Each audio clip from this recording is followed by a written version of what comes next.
À Dakar, dans le quartier de Ngor, aux abords du marché, se trouve le salon de coiffure d'Abdoulaye Diallo.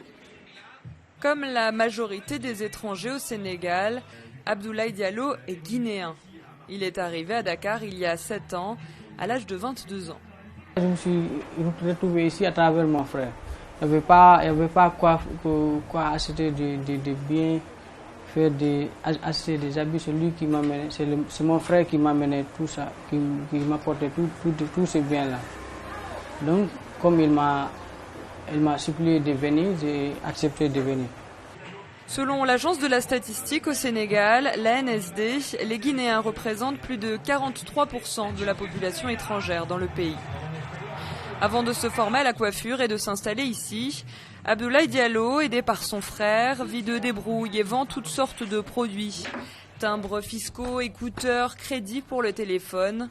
Il y a 2 ans et demi, il arrive à amasser une petite somme qui lui permet d'ouvrir ce salon. Dans une journée, je reçois des fois 20, 25 clients. Ça dépend. Des fois, je gagne 5 000, des fois 7 000, des fois 10 000, des fois 4 000, des fois 3 000. Je peux dire que c'est un peu difficile, mais on gère. Parce que tout ce qu'on a, et on gagne pendant chaque jour, c'est le bonus. Les parents d'Abdoulaye ont eu 3 enfants qui ont tous migré dans un autre pays d'Afrique. À Dakar pour les 2 fils et en Guinée-Bissau pour leurs filles. Chaque mois, Abdoulaye et son frère cotisent pour leur envoyer de l'argent au pays. Les transferts d'argent sont vus par certains comme une opportunité de stimuler les activités économiques dans les pays d'origine. Au Sénégal, par exemple, ces transferts représentent 13% du PIB. Mais pour que la migration intra-africaine puisse véritablement bénéficier à tous, certains obstacles ont besoin d'être levés, même au sein de la CEDEAO, où les individus ont théoriquement le droit de circuler librement. Souvent, les migrants, quand ils se déplacent, ils sont confrontés à des tracasseries, mais aussi à des raquettes au niveau des frontières. Mais souvent aussi, on note quelquefois des discriminations en termes d'emploi. L'IPAR, un think tank ouest-africain, a justement lancé une étude il y a quelques semaines. Elle s'étalera sur 1 an et demi et vise à plaider pour une meilleure gouvernance de la migration sud-sud. Il faudrait voir au niveau interne qu'est-ce qui ne va pas, apporter des solutions pour pouvoir vraiment maîtriser la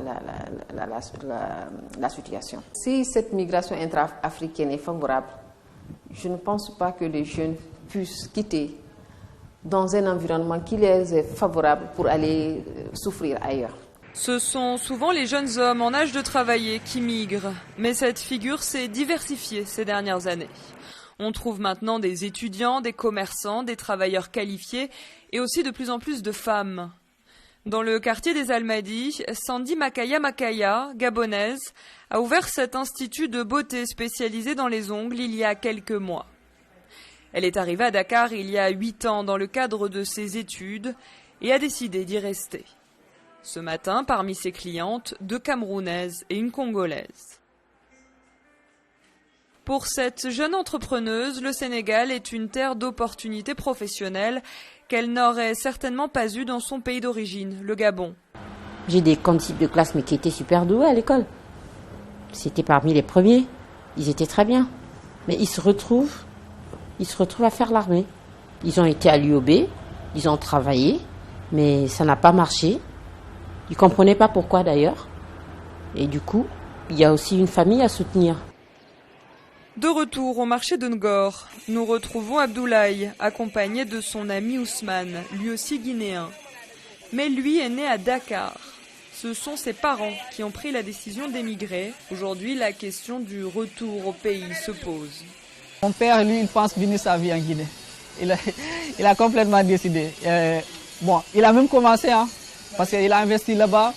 Maintenant, il veut rentrer et rester là-bas, Mais comme moi, je suis né ici, j'ai grandi ici, je connais mes amis qui sont là. C'est pas facile de rentrer comme ça au pays brusquement. Retourner au pays avec un capital financier, social, de nouvelles compétences et surtout de quoi faire vivre ses proches, c'est le rêve d'Abdoulaye Diallo. tout comme celui de nombreux autres migrants africains.